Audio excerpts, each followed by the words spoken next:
ghosts and a ghostly invitation. This happy Halloween, join the 70th celebration.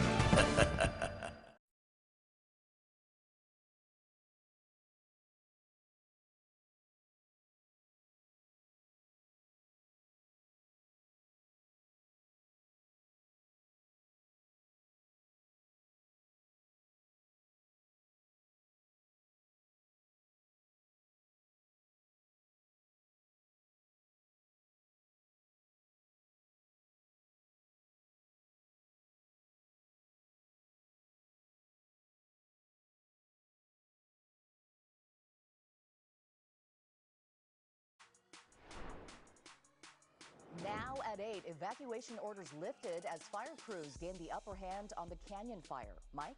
Hey, Susie, also at the Canyon fire, we're following breaking news. A firefighter injured on the front line. His truck rolls over. We're tracking his injuries here from the desk. Danny?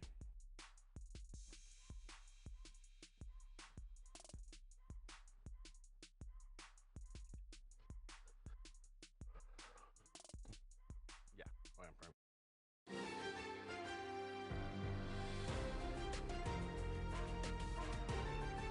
This is Kcal News, Los Angeles.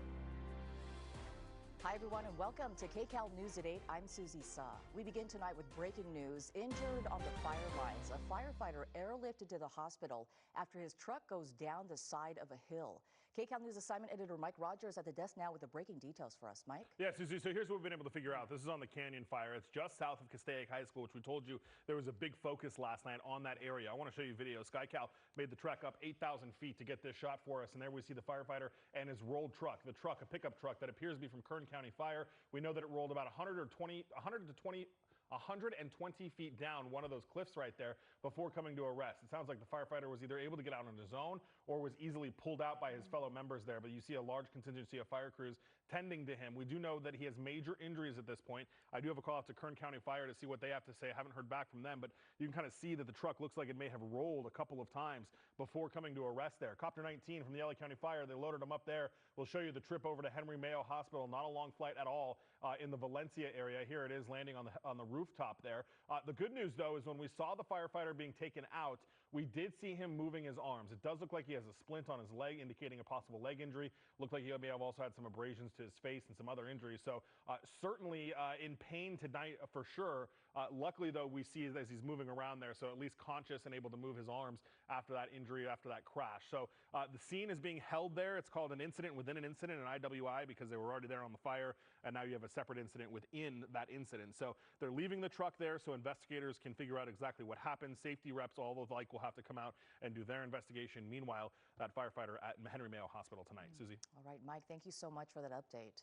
And new at 8, all evacuation orders and warnings have been lifted as firefighters gain control of the Canyon fire. It is now 28% contained and has burned more than 5,300 acres. Firefighters have been battling hot and dry conditions along with rugged terrain. Rod Myers says all but half an acre of his 116 acres burned. Luckily, his home and other homes on his property were saved. When that went up, it was just like a big explosion. I thought for sure the house was going to get it, but they saved it. Great job. All in all, I'm just grateful for the firemen. Well, Governor Newsom says a FEMA grant will help cover most of the firefighting costs.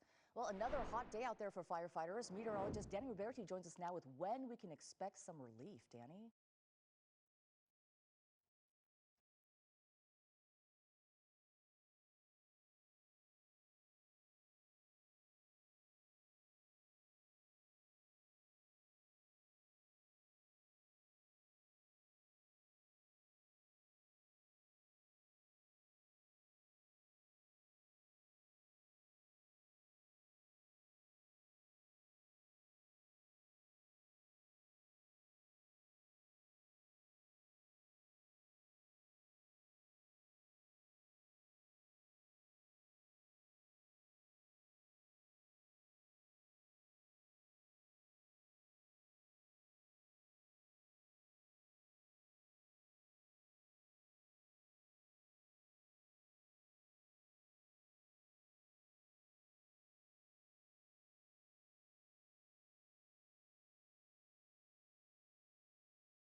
Sounds good, Danny. Thank you. President Trump wants UCLA to pay $1 billion to settle a lawsuit filed by his administration. The White House is accusing the university of anti-Semitism and other civil rights violations stemming from pro-Palestinian protests last year. Well, tonight, Governor Newsom is calling the move a political shakedown. Donald Trump today is trying to silence academic freedom.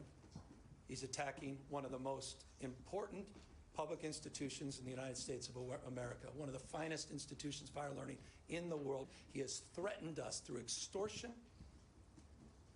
with a $1 billion fine unless we do his bidding. Well, meanwhile, UC President James Milliken issuing a statement saying in part, a payment of this scale would completely devastate our country's greatest public university system, as well as inflict great harm on our students and all Californians. California Democrats and their Texas counterparts are joining forces in the redistricting battle against Republicans, standing together in Sacramento in a show of solidarity.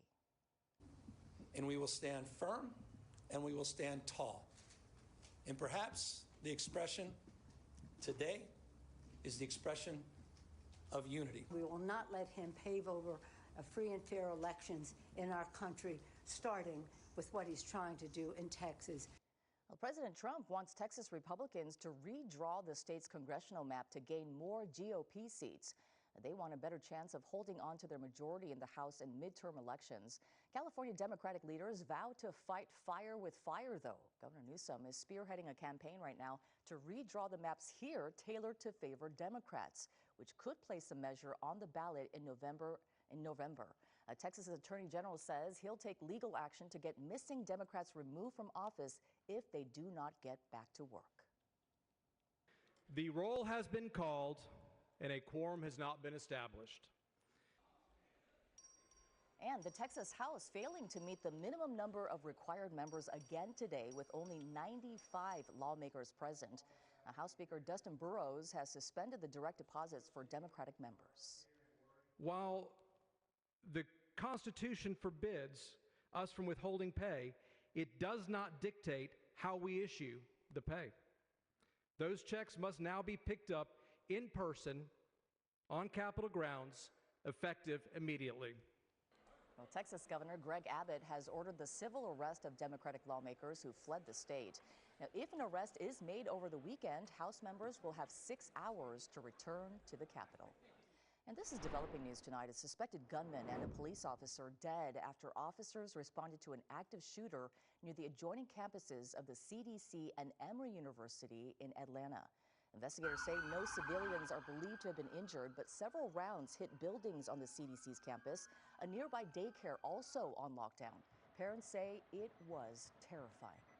We should be able to take our kids to daycare. Our spouses should be able to pick them up safely without worrying about gunfire nearby. So I heard what I at first thought was maybe construction, people doing roofing work, but the reports just kept coming, and I kind of grew up around guns, and you figure out pretty quickly that this is not a hammer that you're listening to. Well, investigators say the shooter was found dead on the second floor of a nearby CVS. It's unclear if the wounds were self-inflicted, and no word yet tonight on a motive. Meanwhile, a manhunt in Montana is over tonight. Authorities arresting this man, Michael Brown, who's accused of fatally shooting 4 people at a bar in the town of Anaconda. He'd been on the run for a full week.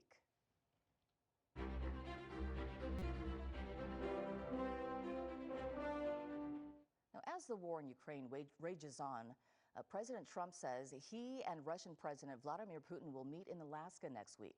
Tonight, Erica Brown reports the president also attempting to negotiate peace between Azerbaijan and Armenia after 35 years of conflict.